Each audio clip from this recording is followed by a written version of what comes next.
Joseph Stalin is a name that is quite easy to remember in the long history of world politics. This man, nicknamed the Iron Dictator, became an important figure in the development of the Soviet Union. Stalin was also one of the most influential leaders of the historic 20th century. He walked the path of his life from distressing poverty to launching a revolutionary movement, a terrifying movement that is hard to erase from the dark and tragic pages of world history. Let us go back in time to see what the life of Joseph Stalin was like. Stalin introduced policies and caused suffering to millions of people in his own country. That suffering was experienced even by his own family and people during his era of leadership. The name Joseph Stalin, or in full, Joseph Vissarionovich Stalin, was not actually his birth name. His birth name was Ioseb Bessarionis Dzeyugashvili, a name few people know. He was born on December 18, 1878, according to the more modern calendar. According to the old calendar, he was born on December 6th of the past year, 1878. His birthplace was the city of Gori, Georgia, which was then part of the Russian Empire. Gori became part of the Tiflis Governorate in the Russian Empire under the Tsar's leadership. The region of Gori was home to a mix of people from various ethnicities and cultures. Throughout his childhood, Stalin was often called Soso, a short nickname. Stalin was the only child of the couple Bessarion Jugashvili and Ekaterina Galadze. Both of his parents were Georgian nationals who lived in simplicity.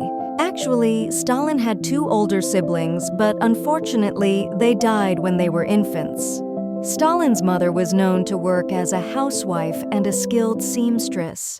Meanwhile, Stalin's father, Bessarion, was a shoemaker in a workshop. Initially, the life of Bessarion's small family and his wife was quite comfortable and considered stable. However, an economic downturn later occurred, plunging his family into the depths of poverty. Stalin went through difficult times as a child, full of challenges and hardships. His father became a severe drunk and began to commit domestic violence in their home. Not only was his mother often beaten, but Stalin also often became a target of violence. Unable to endure life with Bessarion, Ekaterina finally took Stalin and left home. They left in 1883 and began a wandering life with no definite destination. They moved between rented rooms, relocating at least 9 times. Finally, they found a place to live in the home of the priest Cristopore Charkviani in 1886. Ekaterina began working as a maid and saving up to send Stalin to school. She hoped that education would eventually enable Stalin to become a respected priest. In September 1888, when Stalin was 10 years old, his mother enrolled him. Ekaterina finally had enough money to enroll him in the Gori Orthodox Church School.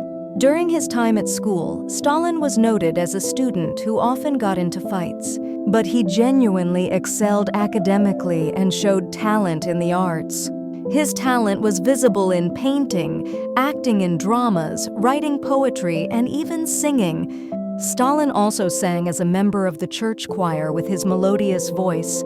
In his early teens, Stalin experienced some fairly severe health problems, starting with a smallpox infection that left permanent scars on his face. In August 1894, due to his academic achievements, Stalin applied to the seminary. He enrolled in the Tiflis Russian Orthodox Theological Seminary with the help of a scholarship.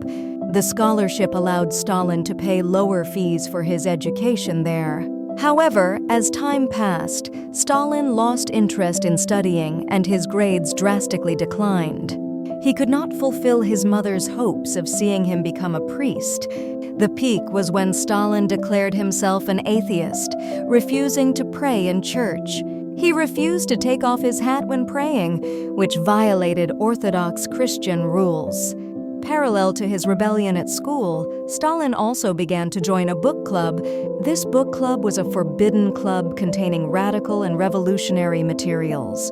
In this club, he began reading pro-revolutionary novels and was influenced by their ideas. Stalin even later read Das Kapital, a book written by Karl Marx himself. The book was published in 1867 and greatly influenced his later political thinking. Stalin was genuinely impressed with Marx's ideas on sociopolitics, which later became known. The theory became known as Marxism, which opposed the authority of the Russian Tsarist Empire. Stalin's activism grew to the point where he attended secret and illegal workers' meetings. He left the seminary in April 1899 due to issues with the monks there. Several months passed, and in October 1899, Stalin was reported to have started working hard. He worked as a meteorologist at the Tiflis Observatory with a light workload. This job gave him plenty of time to pursue his dangerous revolutionary activities. His track record as part of the socialist group was already very prominent among activists. Stalin successfully gained supporters for his socialist theory and helped organize secret meetings. Secret mass meetings of workers on May Day or Labor Day in 1900, where Stalin successfully convinced many people to go on a large-scale strike. What Stalin was doing was finally discovered by the empire's secret police, the Okhrana. The Okhrana then attempted to arrest Stalin in March 1901 for his activities. However, the arrest ended in failure because Stalin managed to escape from them. While in hiding, his life was supported by donations from friends or loyal sympathizers. Remarkably, even while in hiding, Stalin managed to plan another May Day demonstration. The 1901 demonstration drew a larger crowd with about 3,000 demonstrators. Unfortunately, this May Day ended in clashes against the Russian authorities. The police intensified their search for Stalin after this incident, relentlessly hunting him down. But Stalin continued to successfully evade arrest by using a great many pseudonyms. He also frequently changed where he slept, staying in different apartments every night. His activity in the socialist movement led to his election as a member of the Tiflis Committee of the RSDLP. He was elected in November 1901, a position of considerable importance to him. However, Stalin later caused a division among the Marxists in the port city of Batumi, Georgia. This led to him being briefly suspected of being a provocative agent working for the government. Stalin remained active, delivering his ideas in front of many people and intensifying demonstrations, even while working in the famous Rothschild family's oil refinery warehouse. It is known that Stalin helped organize 2 workers' strikes there.